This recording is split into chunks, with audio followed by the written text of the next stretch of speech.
Hi, Marianne Croce here from Small Biz Advantage and the creator of 3 Day Weekend System. I'm glad that you're here for Auto Shop Success in 15 minutes. I do these lives for a couple of reasons. The first one is for you to be able to shift your perspective, the way you look at your business, and really turn that into your competitive edge. The second reason is for you to be able to take one action item each and every week and put it into place. A lot of shop owners will say to me, I want that accountability, and that really helps them. Something that you can do, these small changes really help cause a ripple effect in your business if you're consistent about them. It doesn't take these massive changes to make an impact on your business. A common question that I get asked is, Marianne, who do you work with? And I work with single location auto shop owners. They have a lot of grit, they have a lot of drive, and I really admire and respect that in them. But they reach a point where they've had success, they've reached some milestones in their business, but really what they want now is to have a life. They want to stop going 24/7. They want to stop feeling consumed by their business. And they really want to have a life, but not sacrifice their business. So that's where I come in and help. And the topic for this week, although I'm away, as you can see, I'm traveling for work and I'm in a hotel. The internet may be a little bit wonky, but I am recording this live because I cannot be there at the time that we normally do go live. But I wanted to get this information out because I believe it's so valuable. Today, what I want to do is unpack some of the financials, the mindset around financials, because for this week, the topic is financial stress to strength. When I talk with shop owners, a lot of them tell me that the financials are being put off and they're not as confident in them as they want to be or feel they should be. So today, we're shifting the way that you think about your financials as an owner because that right mindset actually means more freedom and less stress. And that's what we want to help owners with because they have enough to do in the day to day. So I'm going to break this down into three different items when it comes to financial mindset as an owner. The first one is mindset matters. Some of the common beliefs that I hear from shop owners about the financials are numbers are complicated. They really think that it's a heavy, weighty thing on them, an activity that can be daunting. The next one is I'm not good at math. They may believe that it takes really complicated math equations to figure out your business financials. And lastly, financial management is boring. When I think about the financials in my business, Marianne, my eyes just glaze over. Or it's just another thing that overloads them in the activities that they're already doing. So when we have these common ways of looking at the financials, what I'm asking you today is to make a shift to reframe how you look at them because I want to share with you my story. A lot of owners will contact me and say, well, Marianne, I hear you came from banking, so financials must have been really easy for you.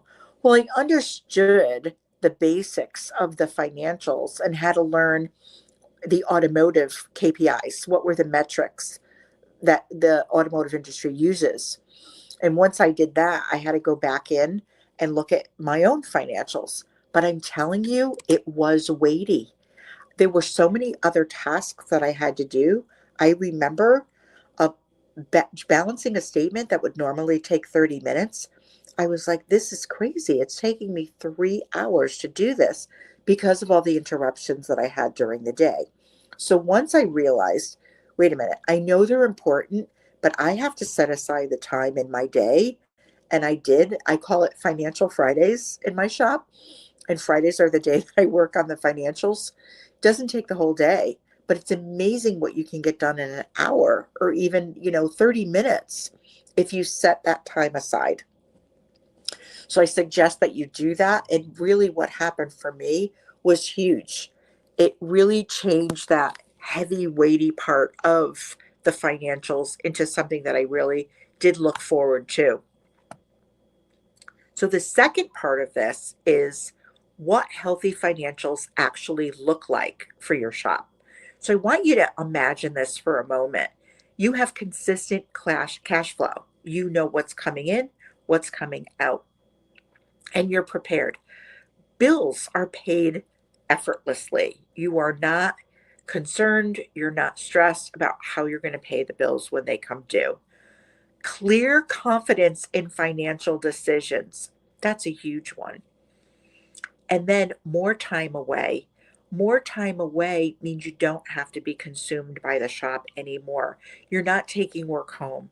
You're not doing so much paperwork at home that you find yourself working more than 60 hours a week. And your team may not even realize that or see that. So, a really quick story again. Uh, One of my clients had said that when he started making these financial changes and started focusing on them, he was making better decisions and he was making them more quickly because he had the confidence that he needed to make those decisions. And it really helped with not only the decision making process, but it helped with the stress level. He wasn't taking those worries home. So that's a huge. The third one is the ripple effect. When your financials are healthy and you understand them and your thinking around financials really shifts, it really affects your team and your community. It's not just about the business. So it has a positive effect on each of those things. So for your team, it offers stability. You can offer training, benefits that maybe you weren't able to offer before, perks, health insurance, 401 or some type of retirement plan, 401k, simple IRA, whatever it is. Think about it, bonuses. How can you set up and structure bonuses? All of a sudden, you have a better attitude. And then that better attitude is an example to your team and they have better attitudes and then you have less turnover. And we know the cost of turnover in a shop.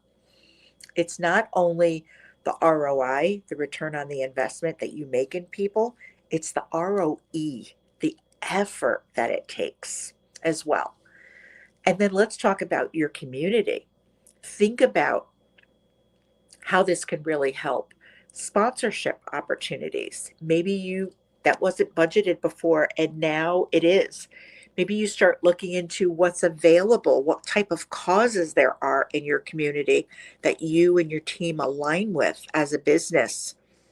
What about your local reputation? How does that change when you have the time and the money to get involved? It's huge. People know who you are.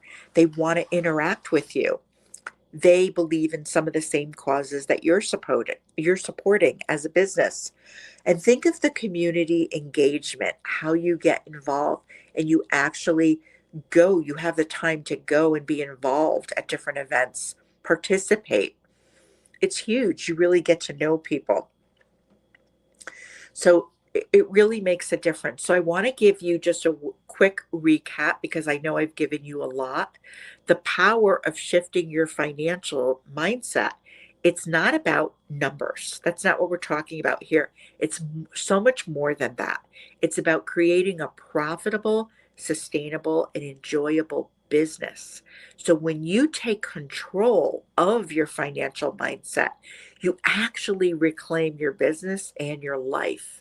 You get them back. You're in control now. So each week, I give a take action item that you can do for that week. And this really helps owners be accountable. Identify two key financial numbers. So, for example, it could be your monthly profit margin or let's say labor efficiency. Two really important things. Profit margin is what you end up with. right? After everything is paid. So, what is that and what is the goal? And labor efficiency.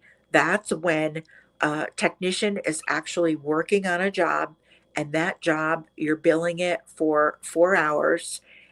Are they finishing it in less time because they're very, very efficient, or are they finishing it in more time? So now they're less efficient. That's what your labor efficiency is. So commit to reviewing whichever ones you choose, whatever metrics you feel are important in your shop to focus on, and share them, review them, and share them with your team. And this will create an immediate alignment and accountability. And here's my tip for sharing: start off with sharing numbers that they can control, that they have the power to control. So your techs have the power to control efficiency because they're actually doing the work. And they can help you with, are there bottlenecks in your shop? Is there anything that's holding them back or slowing them down? So it's a great way for you to collaborate on that and get everyone moving forward.